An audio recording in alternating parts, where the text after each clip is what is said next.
الحمدللہ الحمدللہ رب العالمین والصلاة والسلام علی سید المرسلین محمد الامین خاتم النبیین حبیبنا و حبیب رب العالمین وعلی آلہ و اصحابہ و اتباعہ اجمعین۔ اسٹیج پر تشریف فرما ذمہ داران مرکز اور رفقائے کرام، رائے حق کے مخلص ساتھیوں، السلام علیکم ورحمۃ اللہ۔ یہ پروگرام جو بنایا گیا، اس میں کلیدی خطاب بہت مناسب انداز میں امیر جماعت کے حوالے تھا، اور انہی کا حق ہے یہ۔ ان کے موجود نہ ہونے سے یا مریض ہونے سے، بیمار ہونے سے یہ میری طرف منتقل کیا گیا، مگر یہ کلیدی تو نہیں ہوگا، عمومی سا ہوگا، اس لیے کہ میں کلیدی آدمی تو نہیں ہوں۔ تو پھر یہ ہے کہ میں سفر میں تھا، اور سفر میں بھی اس ملک میں نہیں تھا بلکہ ایک دوسرے ملک میں تھا، نیپال یہاں سے قریب ہے، وہاں تھا۔ تو کل ہی مجھے اطلاع ملی،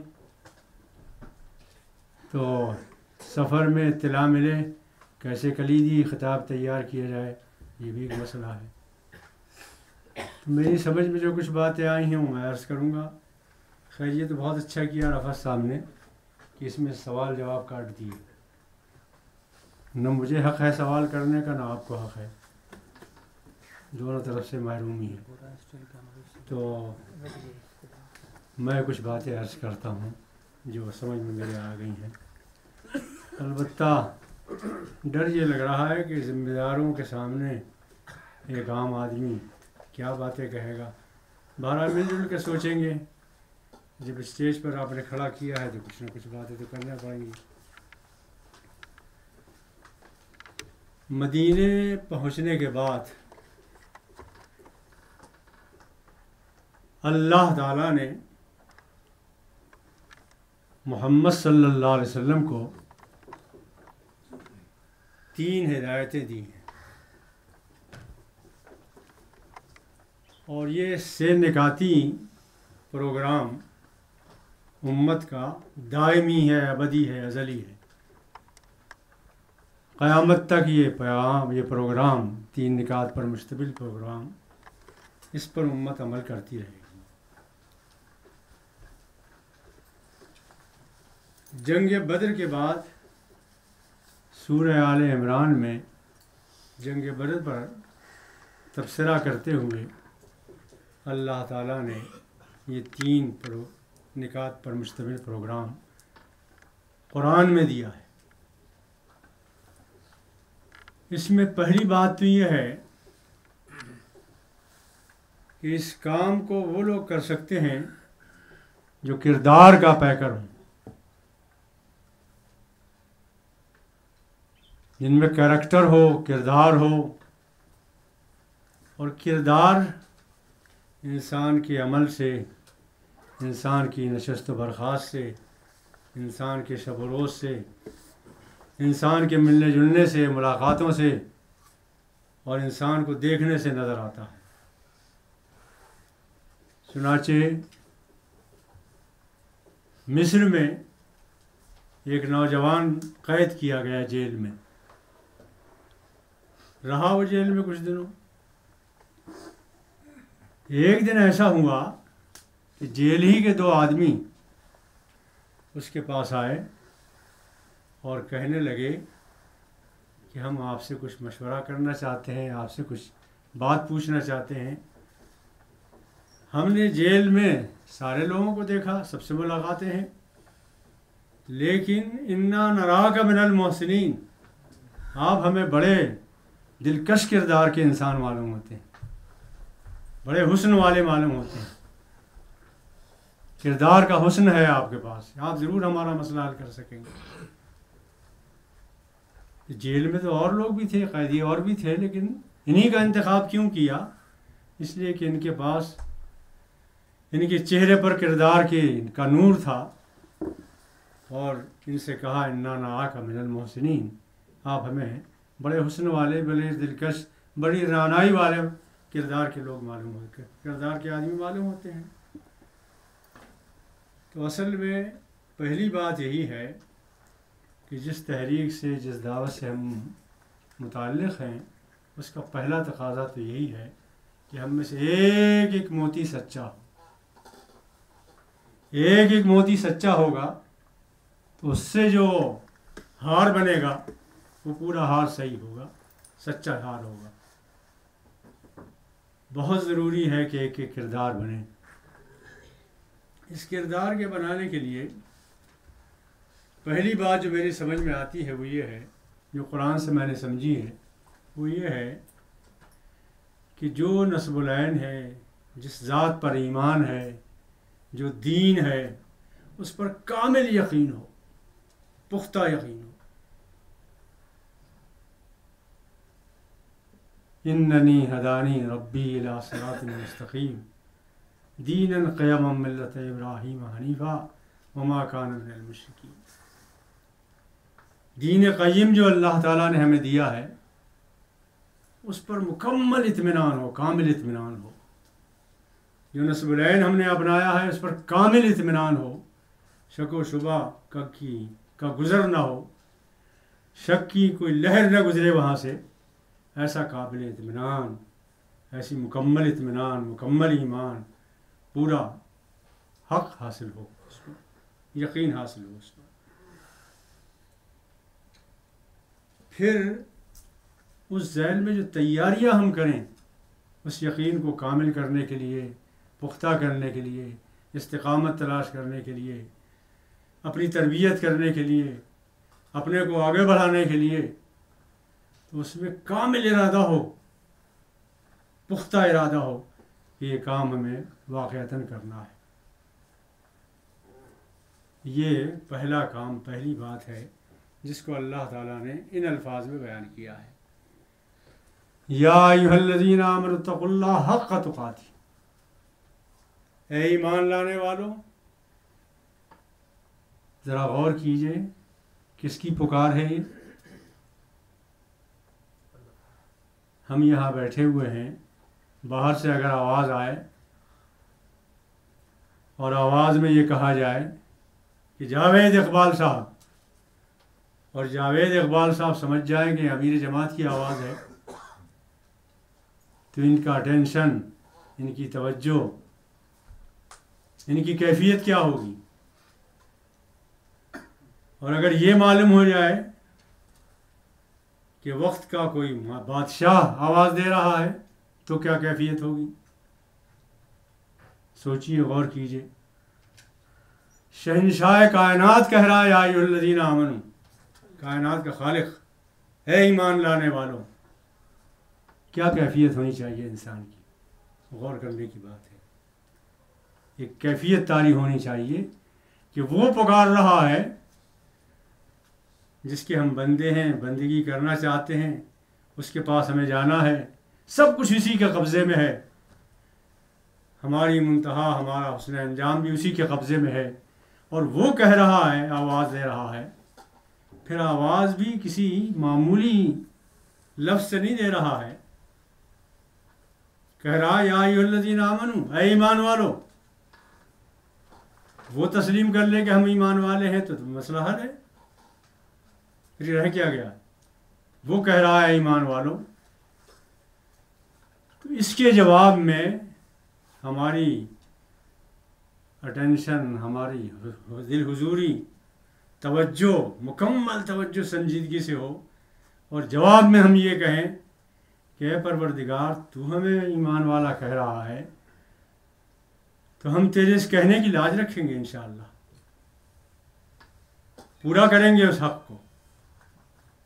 تو وہ کہہ رہا ہے کہ محض ایمان کا دعویٰ کافی نہیں ہے، بلکہ خدا سے جب ربط جوڑا ہے، تم نے اللہ سے ربط جوڑا ہے، اس کی غلامی قبول کی ہے، اس کی بندگی قبول کی ہے، اس کے دین کو قبول کیا ہے، حق تقاتہ، تو حق ادا کرو اس کا۔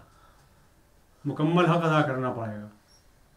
یہ پہلی بات ہے جو اللہ تعالیٰ. سوچئے میں غور کر رہا تھا ایک مرتبہ تو اس آیت پر، تو اس میں چند باتیں ہیں. دیکھیے، یا ایھا الذین آمنوا، ایمان، اتقوا اللہ حق تقاتی، تقوی، ولا تموتن الا وانتم مسلمون، اسلام، اطاعت، بندگی، موت تک بندگی پر قائم رہو. ایک دو دن کا کام نہیں ہے یہ، ایک دن، دو دن، 10 دن کا کام نہیں ہے.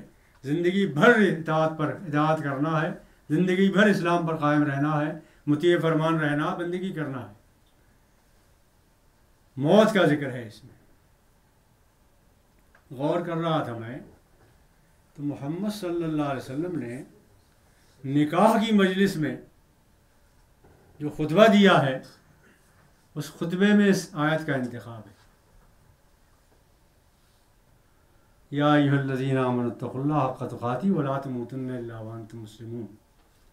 ذہن نے یہ کام کیا کہ خوشی کی ہیجان کا وقت ہوتا ہے نکاح، شادی کا مسئلہ، ہیجان طاری ہوتا ہے خوشی کا، انبساط کی مسرت موقع ہوتا ہے. وہ اگر آپ نفسیات کے ماہرین سے پوچھیں کہ اس موقع پر موت کا ذکر کریں کہ نہ کریں، تو شاید ان کا متفقہ فیصلہ ہوگا کہ بالکل نہ کرو. مگر نفس شناس انسانیت محمد صلی اللہ علیہ وسلم نے اس موقع پر بھی، نکاح کے موقع پر بھی، موت کو یاد کیا ہے. وہ آیت منتخب کی ہے جس میں موت کا ذکر ہے. اس سے اندازہ ہوتا ہے کہ وہ کارکن جو تحریک اسلامی سے متعلق ہیں، وہ داعیان اسلام جو اپنے کو اس ملک کا سربراہ کہتے ہیں، اس ملک کو نجات دلانے والا کہتے ہیں، ان کی ذمہ داری یہ ہے کہ خدا کے پاس حاضری کو یاد رکھیں، اس لیے کہ موت خدا کے سامنے حاضری ہے. اس کو یاد رکھیں اور خدا کے تعارف کا، خدا کو پہچاننے کا حق ادا کریں. یہ بہت ضروری ہے. بخاری شریف میں ایک روایت ہے، بڑی اہم روایت ہے. حد یہ ہے کہ امام صاحب نے اس روایت کو 4 جگہ بیان کیا ہے. وہی روایت، ایک ہی روایت، 4 مسائل منتخب کیے ہیں اس سے، لیکن اس روایت کو 4 جگہ نقل کیا ہے. اس کی اہمیت کے پیش نظر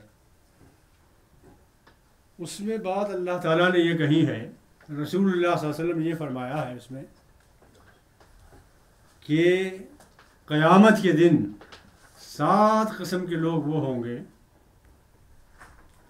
کہ جب حشر کے میدان میں کہیں کوئی سایہ نہیں ہوگا تو ان کو عرش کا سایہ حاصل ہوگا یا خدا کا سایہ حاصل ہوگا. دونوں الفاظ ہیں.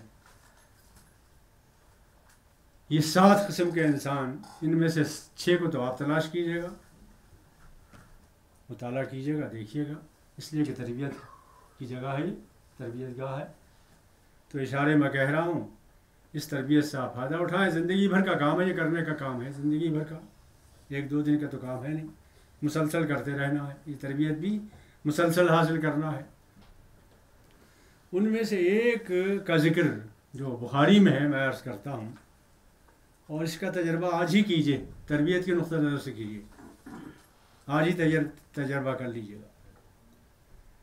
فرمایا ہے اس روایت میں کہ 7 قسم کے لوگوں کو حشر کے میدان میں عرش کا سایہ حاصل ہوگا جب کوئی سایہ نہیں ہوگا وہاں. اور وہ آپ کو یاد ہی ہے کہ تمازت آفتاب ہوگی اور آفتاب بہت قریب ہوگا اور پسینے میں لوگ شرابور ہوں گے، کوئی تھوڑی تک ہوگا، کوئی سینے تک ہوگا، کوئی گھٹنے تک ہوگا. یہ سب یاد ہے آپ کو، جانتے ہیں آپ. اس میں کسی کو عرش کا سایہ مل جائے، سوچئے کتنا خوش نصیب ہے. ان میں سے ایک شخص وہ ہوگا، رجل ذکر اللہ خالیا ففاضت عیناہ. ایک وہ انسان ہوگا، رجل کا ترجمہ یہاں مرد نہیں ہے، انسان ہے، اور رجل اسی معنی میں استعمال ہوتا ہے عربی میں. مرد ہو یا عورت، کوئی بھی ہو، اس نے تنہائی میں اپنے رب کو یاد کیا، ففاضت عینا، اور اللہ تعالیٰ کی محبت میں اس کی آنکھ سے آنسو ٹپک پڑے، تو ایسا انسان عرش کے سائے میں ہوگا۔ اس کا تجربہ یہ کیجئے، یوں کیجئے کہ آج شب میں جب آپ سونے کے لیے جائیں، چارپائی پر سونے کے لیے جائیں، آپ ہوں اور آپ کا اللہ ہو، تیسرا کوئی نہ ہو۔ اب آپ سو رہے ہیں، سونے جا رہے ہیں، آپ ہیں اور اللہ ہے۔ اس وقت اللہ تعالیٰ کو یاد کیجئے، یاد کیجئے اور یہ سوچئے کہ ایک وقت میں تو میں نہیں تھا۔ اگر میں 60 سال کا ہوں تو 60 سال پہلے نہیں تھا، 50 سال کا ہوں تو 50 سال پہلے نہیں تھا، 40 سال کا ہوں تو 40 سال پہلے نہیں تھا۔ کس نے مجھے بنایا، کس نے مجھے پیدا کیا، کس نے مجھے انسان پیدا کیا؟ اللہ نے۔ اس اللہ کو یاد کیجئے اور پھر ذرا گہرائی سے سوچئے کہ اس اللہ نے اگر آپ کو انسان نہ بنایا ہوتا، کیڑا بنایا ہوتا، تو آپ کیا کرتے؟ کچھ کر سکتے تھے؟ کچھ نہیں کر سکتے۔ انسان نہ بنایا ہوتا، کیڑا بنا دیتا، تو آپ کے قبضے میں کچھ نہیں تھا۔ جب پھر ایک دم آپ پر طاری ہوگی اللہ کی محبت، اللہ سے تعلق، اللہ سے قربت، کہ اللہ تیرا فضل ہے، کرم ہے کہ تو نے مجھے انسان بنایا، کیڑا نہیں بنایا، جانور نہیں بنایا، انسان بنایا۔ اور سوچئے انسان ہی بنایا ہوتا اور دماغ خراب کر دیتا تو کون دینے والا تھا دماغ؟ کسی کے پاس بھی کچھ نہیں تھا۔ آنکھوں سے محروم کر دیتا تو آنکھیں دینے والا کون تھا؟ کانوں سے محروم کر دیتا تو کان دینے والا کون تھا؟ صحت نہ دیتا، معذور کر دیتا، معذور پیدا کرتا تو کون دینے والا تھا کچھ؟ کوئی کسی کے پاس کچھ نہیں تھا۔ اور اس طرح سوچتے سوچتے سوچتے سوچتے آپ پر اللہ کی محبت کی کیفیت طاری ہو، اور پھر اللہ کی محبت میں آپ کی آنکھوں سے 2 آنسو ٹپک پڑے، تو میں گواہی اور ضمانت دیتا ہوں محمد صلی اللہ علیہ وسلم کی، انہوں نے ضمانت لی ہے اور کہا ہے کہ حشر کے میدان میں انشاءاللہ آپ کو عرش کا سایہ حاصل ہوگا جب کوئی سایہ نہیں ہو۔ یہ کردار سازی ہے، تدبیریں ہیں اس کی، اور اصل بات یہی ہے کہ کردار بنتا اسی طرح سے ہے کہ اللہ سے تعلق مضبوط ہو، اللہ کا قرب حاصل ہو، اللہ کا تعارف حاصل ہو۔ سوچئے وہ اللہ جو ہر چیز کی طاقت رکھتا، اس اللہ کا تعارف میں کراؤں آپ سے قرآن کے لفظوں میں۔ سوچئے وہ کہتا ہے یصورکم فی الارحام کیف یشاء، ماں کے رحم میں تصویر کشی کرتا ہوں تمہاری، تصویر بناتا ہوں تمہاری، کیف یشاء، جیسی میں چاہتا ہوں۔ جس کے رحم میں تصویر آ رہی ہے اس کو کوئی اختیار نہیں ہے تصویر بنانے میں، وہ بالکل بے مجبور ہے، کوئی دخل نہیں ہے اس کو۔ وہ تصویر کشی کہاں ہو رہی ہے؟ یخلقکم فی بطون امہاتکم خلقا من بعد خلق فی ظلمات 3، 3 تاریکیوں، 3 پردوں کے اندر اس اندھیرے میں اللہ تعالیٰ تصویر کشی کر رہا ہے۔ اور یہ طے ہے کہ دنیا میں جتنی مخلوقات ہے سب میں اکرام اگر حاصل ہے کسی مخلوق کو تو انسان ہے، سب سے زیادہ حسین بنایا، حسن کا مجسمہ بنایا اس کو، اور ماں کے پیٹ میں 3 اندھیریوں میں بنایا ہے، اور وہاں اس ماں کو بھی کوئی دخل نہیں صورت سازی میں، صرف اللہ کو دخل۔ اس اللہ کا تعارف حاصل کیجیے۔ کبھی کبھی ایسا ہوتا ہے کہ ہم بعض چیزوں سے پریشان ہو جاتے ہیں، آزمائشیں آتی ہیں، تکلیفیں آتی ہیں، مصیبتیں آتی ہیں، زحمتیں آتی ہیں، غربت ہوتی ہے، مختلف قسم کی چیزیں ہوتی ہیں، پریشان ہو جاتے ہیں۔ لیکن اللہ کو اگر یاد کریں تو میں ایک واقعہ سناتا ہوں آپ کو. ابھی میں نے پڑھا. مولانا جامی رحمۃ اللہ علیہ دمشق کی جامع مسجد میں نماز پڑھنے جا رہے تھے. راستے میں ایک فقیر بیٹھا ہوا بھیک مانگ رہا تھا. کبھی کبھی وہ سر زمین پر رکھ کر کچھ گنگنانے لگتا. انہوں نے ارادہ کیا کہ میں اسے کچھ دوں، لیکن جب قریب گئے تو دیکھا کہ وہ کچھ باتیں کر رہا ہے، کچھ گنگنا رہا ہے. انہوں نے کان لگائے تو کہہ یہ رہا تھا کہ اے پروردگار، میرے پاس سے ایک نوجوان گزرا صاف ستھرے کپڑے پہنے ہوئے صحت مند، دوسرا گزرا صحت مند صاف ستھرے کپڑے پہنے ہوئے، غالباً جیب بھی بھری ہوگی اس لیے کہ بڑی خوشبو لگائے ہوئے تھا، بہت اچھی حالت میں تھا. اے پروردگار، سب سے بد نصیب زیادہ میں ہی تھا کہ مجھے یہاں ڈال دیا ہے تو نے. میں ایک ایک درہم مانگ رہا ہوں، کوئی دے نہیں رہا ہے. یہ شکایت اللہ تعالیٰ سے کر رہا تھا. وہ فقیر سر رکھ کر زمین پر شکایت بار بار کر رہا تھا. مولانا جامی نے سنا یہ تو وہیں ٹھہر گئے ہو اور اس فقیر کو متوجہ کیا اپنی طرف اور کہا اے اللہ کے بندے، میں تجھے 1,00,000 درہم دینا چاہتا ہوں. تو اس فقیر نے کہا بابا کیوں مجھے چھیڑ رہے ہو، میرے زخموں پر نمک چھڑک رہے ہو؟ 1 درہم تو کوئی دیتا نہیں، تم 1,00,000 درہم دو گے؟ جاؤ اپنا راستہ لو، کیوں پریشان کر رہے ہو؟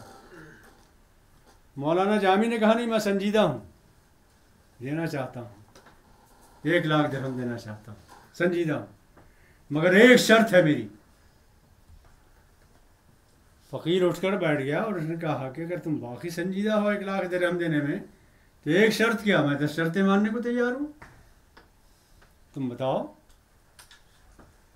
تو مولانا جامی رحمۃ اللہ علیہ نے کہا کہ میری شرط یہ ہے کہ میں تیری ایک آنکھ لوں گا، نکالوں گا، تجھے تیری ایک آنکھ مجھے چاہیے. فقیر کو غصہ آیا اور کہا 10,00,000 دو گے جب بھی آنکھ نہیں دوں گا؟ کیا مذاق سوجا تمہیں؟ مولانا جامی نے کہا کہ 10,00,000 میں ایک بھی آنکھ نہیں دو گے تب تو 2 آنکھیں ہیں تمہارے پاس، 20,00,000 تو یہی ہوئے تمہارے پاس. اتنی بڑی نعمتیں تمہارے پاس 20,00,000 کی موجود ہیں، پھر اللہ کا ناشکری کر رہے ہو؟ کس بیس پہ کر رہے ہو؟ تو واقعہ یہ ہے کہ اگر ہم اپنی زندگی پر غور کریں، جو نعمتیں اس نے دی ہیں، جو نوازشیں کی ہیں، جو نوازشیں ہو رہی ہیں، پیہم ہو رہی ہیں بارش نوازشوں کی، رحمتوں کی، ان کو اگر یاد کریں تو کوئی موقع ہماری زندگی میں ناشکری کا نہیں ہے، شکر گزاری کے مواقع ہیں. اتقوا اللہ حق تقاتی ہے، یوں اللہ کو پہچاننے کا حق ادا کیجیے اور پھر قدم قدم پر اس کی اطاعت کیجیے، اس کا کہنا مانیے. اور اس کی شرط یہی ہے کہ کامل بھروسہ ہو، اس پر ایمان مکمل ہو، اور جو نصب العین اس کی خاطر ہم نے اپنایا ہے اس پر کامل یقین ہو، شک و شبے کی لہریں اس پر نہ گزریں. یہ پہلی بات ہے جو قرآن نے ہم سے کہی ہے. کردار اگر نہ ہو تو آپ کسی تحریک سے بھی متعلق ہو جائیں، کیا بنے گا؟ اس تحریک کو بھی ہم متون کریں گے، اپنا بھی بھلا نہیں ہوگا، کچھ حاصل نہیں ہوگا. سب سے بڑی بات یہی ہے. اسی سورہ آل عمران میں ایک جگہ بات تو اللہ تعالیٰ نے یہ کہی ہے کہ جنت والے وہ ہیں ينفقون فی السراء والضراء، جو اللہ کی راہ میں مال خرچ کرتے ہیں ہر حالت میں، تنگی کی حالت ہو یا کشادگی کی حالت ہو، بیماری کی حالت ہو یا صحت کی حالت ہو، فی السراء تکلیف کی حالت ہو یا آرام کی حالت ہو، اللہ کی راہ میں صرف کرتے ہیں. ظاہر ہے کہ مال صرف کرنا اللہ کی راہ میں یہ آسان کام نہیں ہے، لیکن اس کے بعد ایک بات کہی ہے جنت والوں کی، والکاظمین الغیظ، اور یہ غصے کو پی جاتے ہیں. بہت غور کیا اس پر کہ جنتیوں کی مال صرف کرنے کے بعد پہلی صفت یہ بتائی کہ وہ غصے کو پی جاتے ہیں. تو غصے پر ہم نے غور کیا. غور کرتے کرتے یہاں تک پہنچے کہ غصہ آدمی کو آتا کیوں ہے. غصہ وہاں آتا ہے جب میری بات آپ نے نہیں مانی، اپنی منمانی کی، تو آپ نے اپنے کو ترجیح دی مجھ پر، ہماری انا کو ٹھیس پہنچائی آپ نے، اس کبر سے ٹکر لی آپ نے. تو انسان کی انانیت، کبر، غرور، یہ انسان کو تباہ کرنے والی چیز ہے، برباد کرنے والی چیز ہے. اسی سے غصہ پیدا ہوتا ہے. اور پھر آدمی میں سکت نہیں رہتی کہ وہ سوچ سکے اور دوسرا جو غلطی کر رہا اس کو معاف کر سکے. والعافین عن الناس اس کے بعد ہے، والعافین عن الناس. اور آپ کو معلوم ہے کہ اس آسمان کے نیچے اور اس زمین کے اوپر سب سے بڑے تحمل والے، حلم کا کردار رکھنے والے، برداشت کرنے والے، صبر کرنے والے اور بردباری اختیار کرنے والی اگر کوئی ہستی تھی تو سب سے اونچا مقام محمد صلی اللہ علیہ وسلم. بہت برداشت کرتے تھے. ایک صحابی آئے، کہنے لگے یا رسول اللہ یہ بتائیے کہ آپ بھی بہت صبر کرتے ہیں، بہت معاف کرتے ہیں، بہت معاف کرتے ہیں،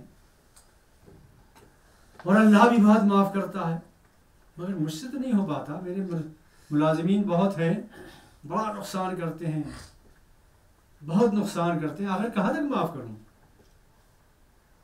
تو اللہ کے رسول نے جواب دیا، بندے تم پوچھتے ہو کہ کہاں تک معاف کروں، اتنی مرتبہ معاف کرو جتنی مرتبہ تم چاہتے ہو کہ اللہ تمہیں معاف کرے.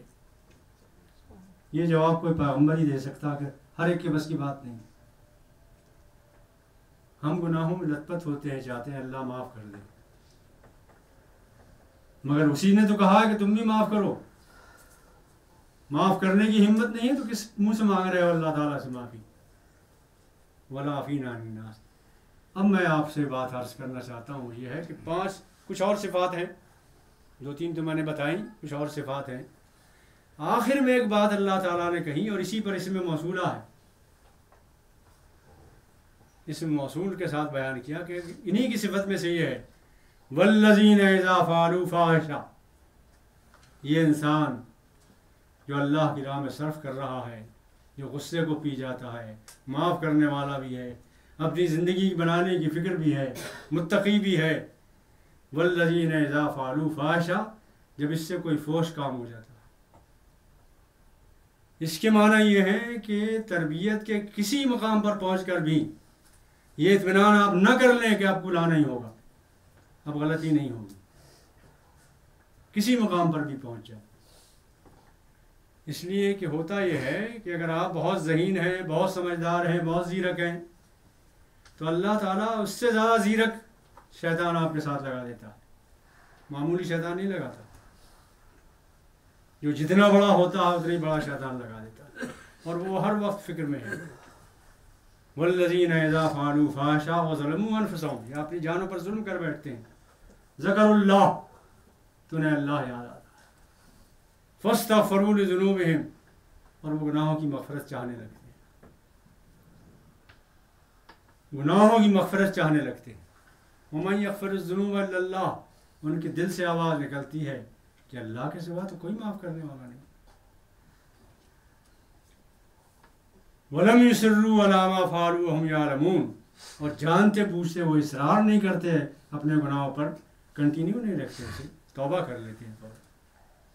وہ تعویلیں نہیں کرتے، حجتیں نہیں نکالتے، تعویلیں نہیں کرتے، بہانے نہیں بناتے، صاف صاف مان لیتے ہیں کہ اللہ غلطی ہو گئی. اللہ تعالیٰ اس طرح گویا تربیت کے مواقع میں دیتا ہے. ذہن یہ ہے، اللہ تعالیٰ سے دعا کیجیے کہ وہ توفیق دے ہم کہ اپنی تربیت اس انداز سے کر سکیں. تربیت اور تزکیہ کا مفہوم تو آپ نے ابھی سن ہی لیا ہے، اس میں ارتقا بھی ہے، بڑھنا بھی ہے، اور پاک کرنا بھی ہے اپنے آپ کو، رذائل اخلاق سے اپنے کردار کو پاک کر لینا، اور فضائل اخلاق کی بلندیوں پر پہنچ جانا، یہی تزکیہ ہے۔ اللہ تعالیٰ توفیق دے کہ ہمارا کردار پاکیزہ ہو، اور اس طرح کے پاکیزہ کرداروں سے مل کر جو تحریک بنے گی، جو جماعت بنے گی، وہی جماعت ایک انقلابی جماعت ہوگی اور دنیا میں کچھ کر سکے گی۔ دوسری ہدایت بدر کی جنگ کے بعد جو اللہ تعالیٰ نے دی ہے، پہلی ہدایت تو یہ ہو گئی کردار سازی کی بات، میں نے چند باتیں عرض کی آپ سے۔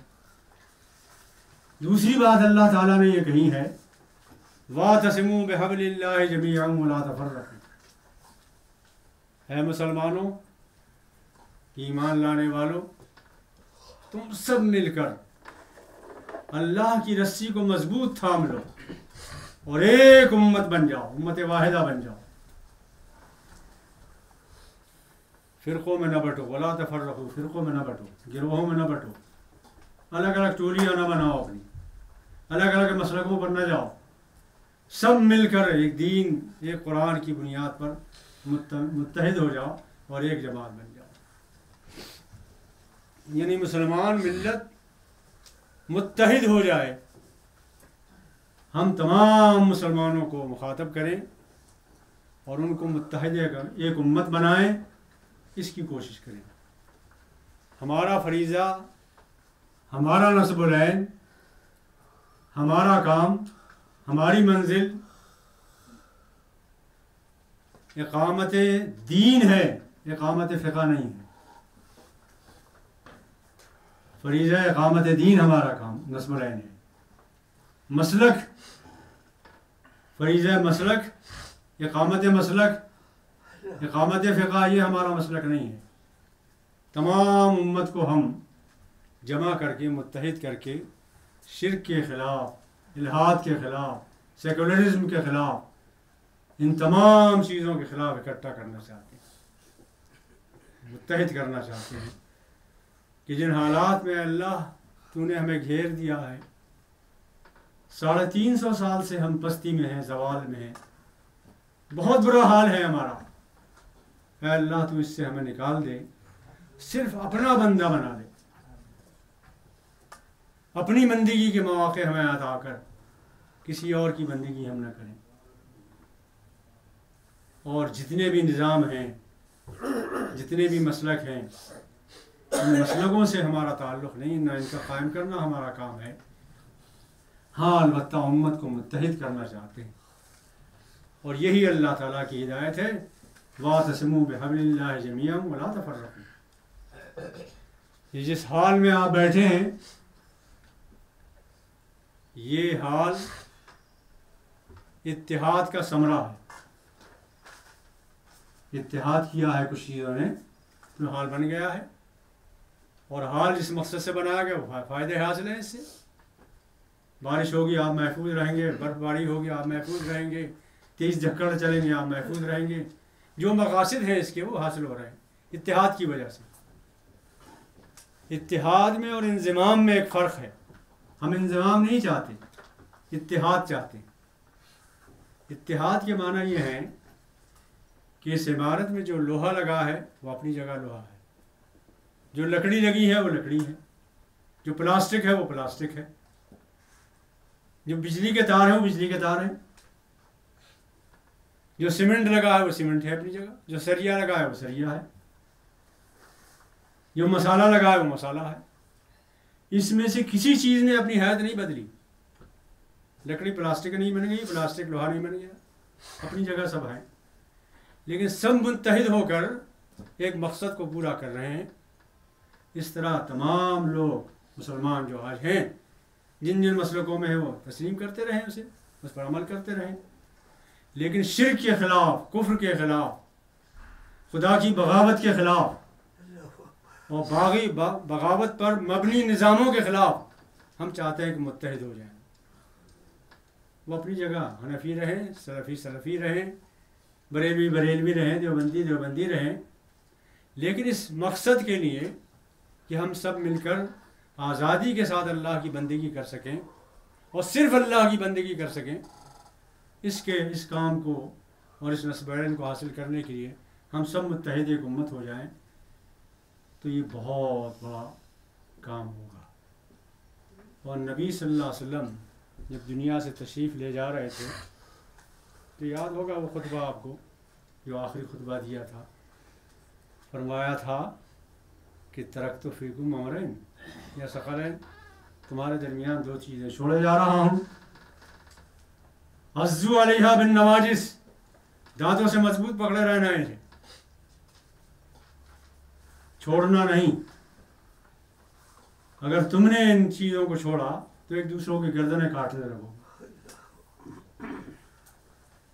اس کو مضبوط پکڑے رہنا، وہ میری کتاب ہے، قرآن ہے، اور میری سنت ہے، ان دو چیزوں کو مضبوط پکڑے رہنا۔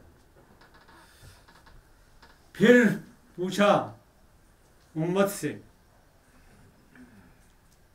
پوچھا کہ میں نے تم کو پہنچا دیا، اللہ کا پیغام ٹھیک ٹھیک پہنچ گیا تم تک؟ کیا جواب دیا تھا آپ نے، یاد ہوگا؟ ادیت و نصحت یا رسول اللہ، آپ نے حق ادا کر دیا، حق ادا کر دیا آپ نے۔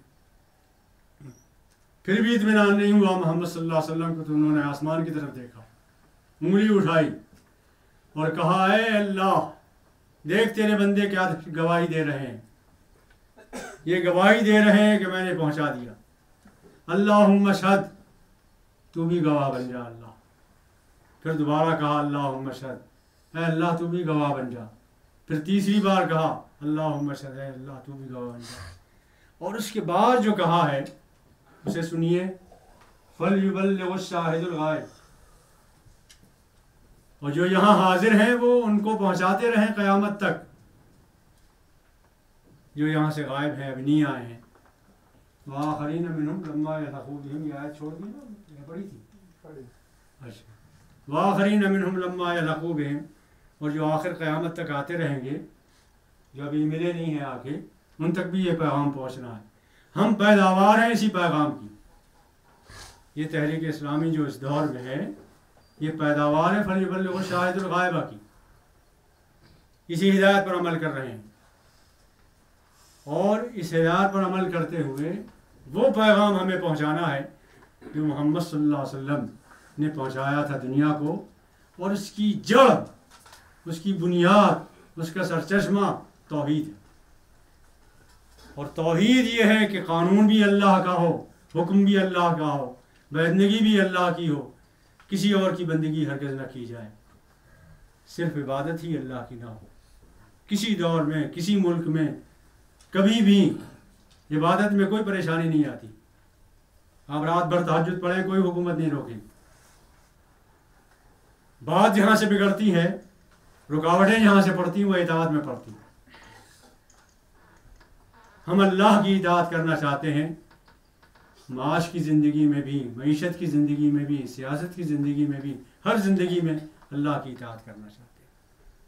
اس اطاعت میں رکاوٹیں پڑیں گی، ہر اطاعت مجبور کرے گی ہمیں کہ تم ہماری اطاعت کرو، مگر اور یہ کوئی نئی بات نہیں ہے کہ اس دور میں ہی آئی ہو سامنے۔ شعیب علیہ السلام کا قصہ یاد کیجئے، شعیب علیہ السلام نے کیا کہا تھا اپنی قوم سے، اپنے پیغمبر سے؟ شعیب علیہ السلام کی قوم نے شعیب علیہ السلام سے جو بات کہی تھی، یاد ہے نا؟ الصلاۃ تأمرک ان نترک ما یعبد آباؤنا، آپ نماز پڑھتے رہیں، اللہ کی بندگی کی عبادت کرتے رہیں، کون منع کر رہا؟ مگر آپ کی نماز یہ کیا حکم دیتی ہے ان نترک ما یعبد آباؤنا، کہ ہم ان فلاں فلاں چیزوں کی اطاعت نہ کریں، اور نفعل فی اموالنا ما نشاء، یا اپنی معاشیات اور اپنی مالیات اپنے طرز پر نہ مرتب کریں، اپنی مالیات میں ہم آزاد نہ ہوں، کہاں خرچ کریں کہاں نہ کریں، پوری زندگی پر قبضہ کرنا اور اللہ کی اطاعت میں پوری زندگی گزارنا، یہ کہاں کی عقل مندی ہے؟ وہ سیکولرزم اس وقت بھی تھا، یہ سب کچھ اس وقت بھی تھا۔ تو بات یہ ہے کہ ہمیں قرآن کی اتباع کرنی ہے، اور قرآن پر متحد ہونا ہے، اور ایک اتحاد اور ایک ایسی امت اٹھانا ہے جو قرآن پر ایمان رکھتی ہو اور قرآن کے حکام پر ایمان رکھتی ہو، اور وہ قرآن یہ کہہ رہا ہے کہ توحید کی بنیاد پر تمہارا دین مرتب ہونا چاہیے، نظام زندگی مرتب ہونا چاہیے۔ آگے آپ کو یاد ہی ہے ایک تیسری بات، تیسری بنیاد جو اللہ تعالیٰ نے بیان کی، وقت نہیں ہوا؟ 40 منٹ اور ہیں؟ نہیں بھائی ایسا کیسے، 40 تو کل ہی ہوں گے. ہاں نہیں 20 سے بھی اچھا.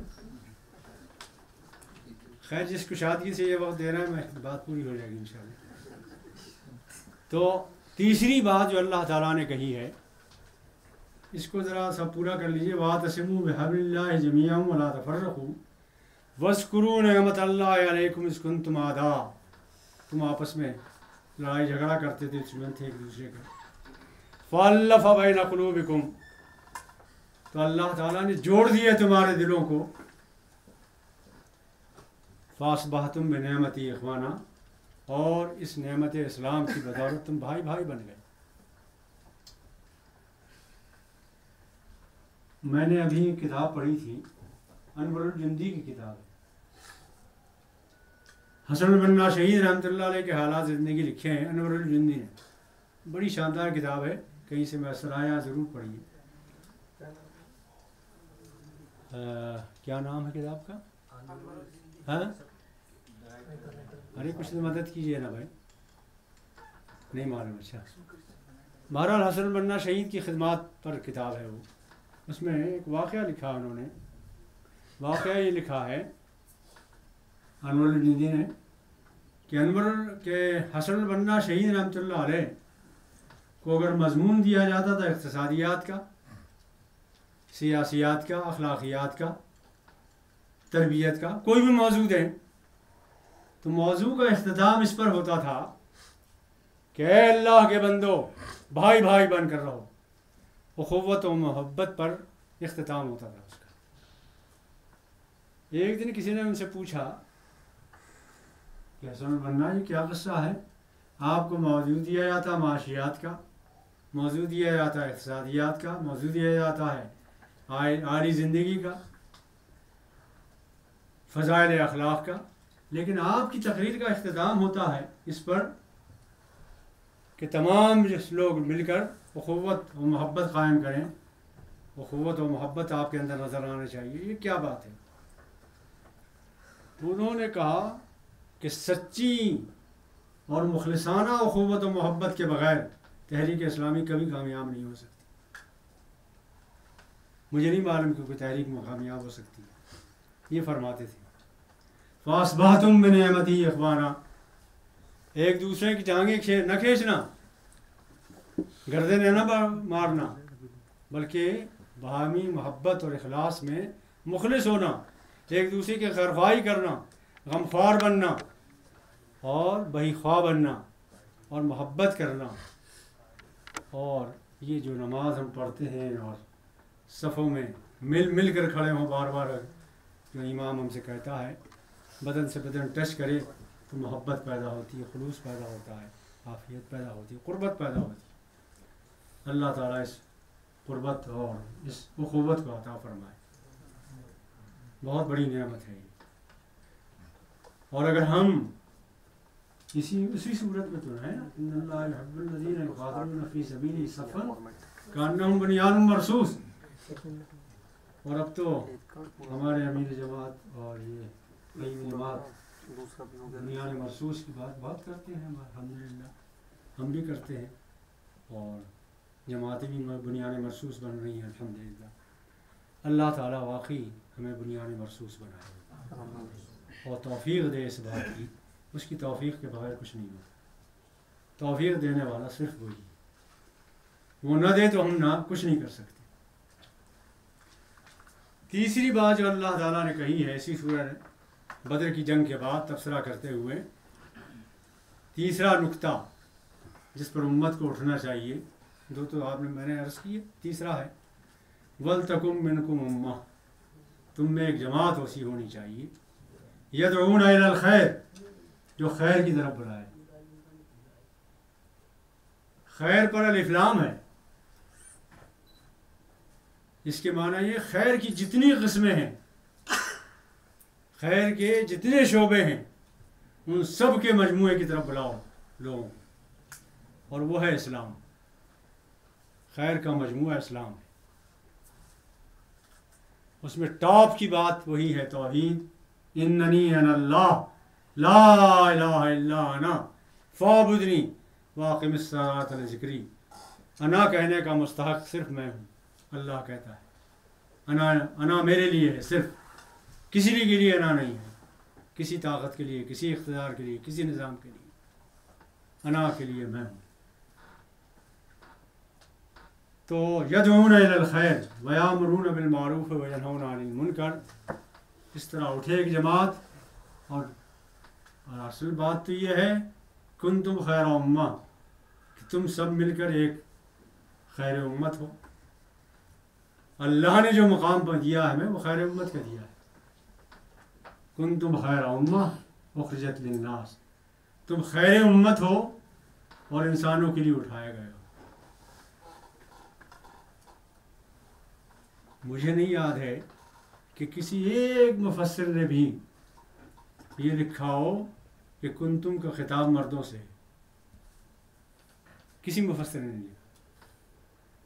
ٹھیک اسی طرح یہ خطاب خواتین سے بھی ہے جس طرح مردوں سے.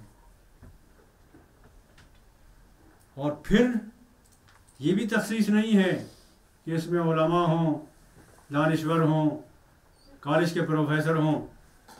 ہر وہ شخص جو اسلام لایا ہے, محمد صلی اللہ علیہ وسلم پر ایمان لایا ہے, اللہ پر ایمان لایا ہے, وہ اس میں شامل ہے. کنتم خیر امہ. آگے الفاظ ہیں اخرجت للناس, بعثت کے الفاظ. انسانوں کے لیے تم اٹھائے گئے, نکالے گئے ہو.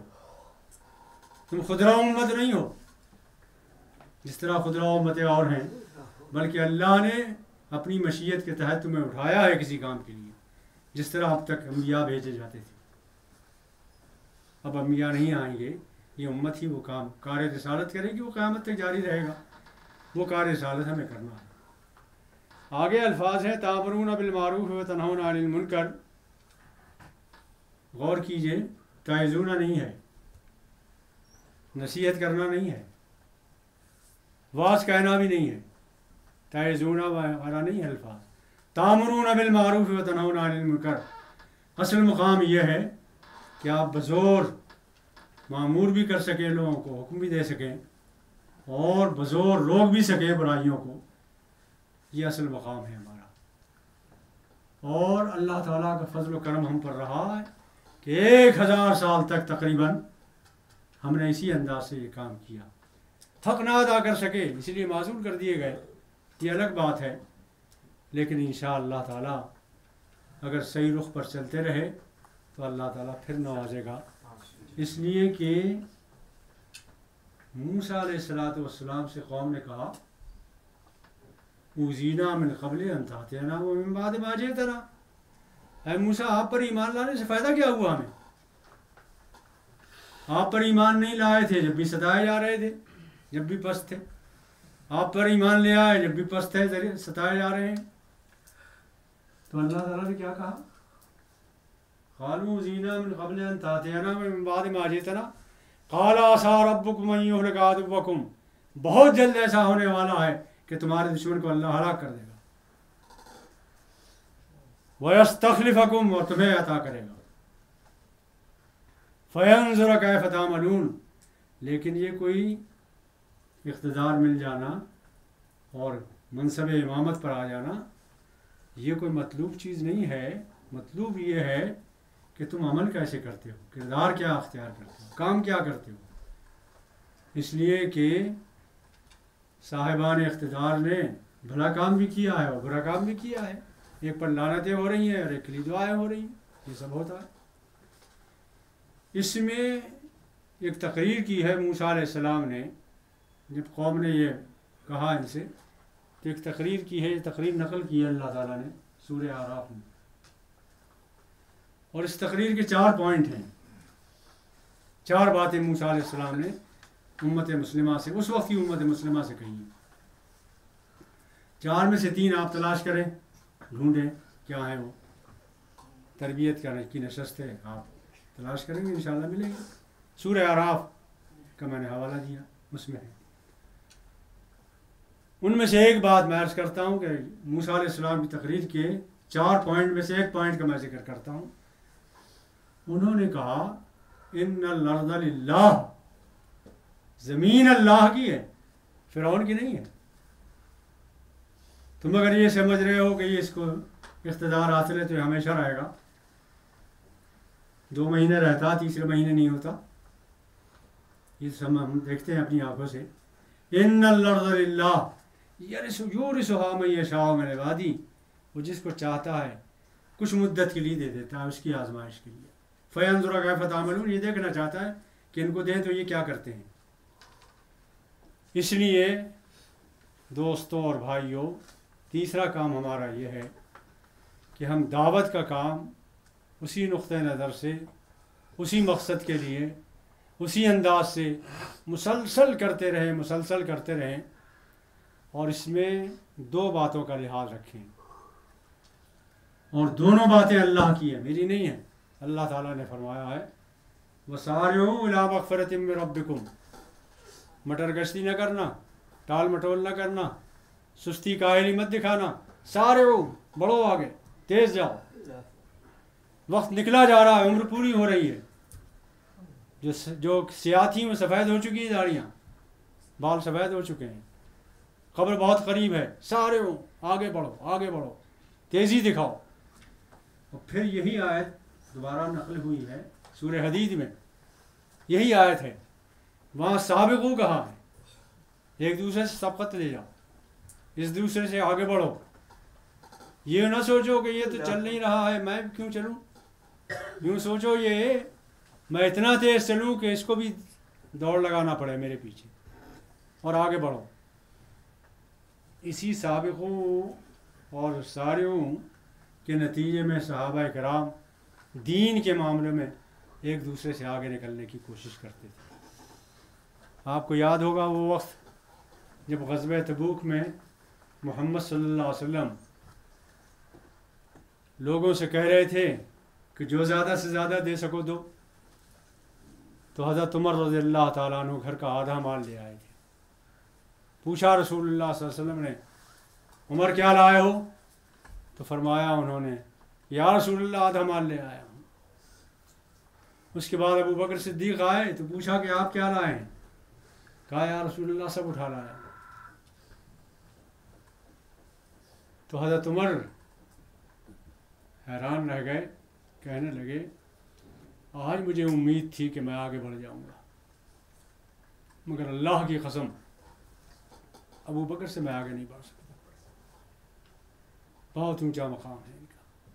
اور اس کے بعد بڑی حسرت سے کہنے لگے کاش ابو بکر مجھے اپنی وہ ایک رات دے دیں جو انہوں نے غار ثور میں محمد صلی اللہ علیہ وسلم کے ساتھ بتائی ہے، اور میری زندگی بھر کا عمل لے لیں، میں نفع میں رہوں گا. یاد ہے نا وہ رات غار ثور والی؟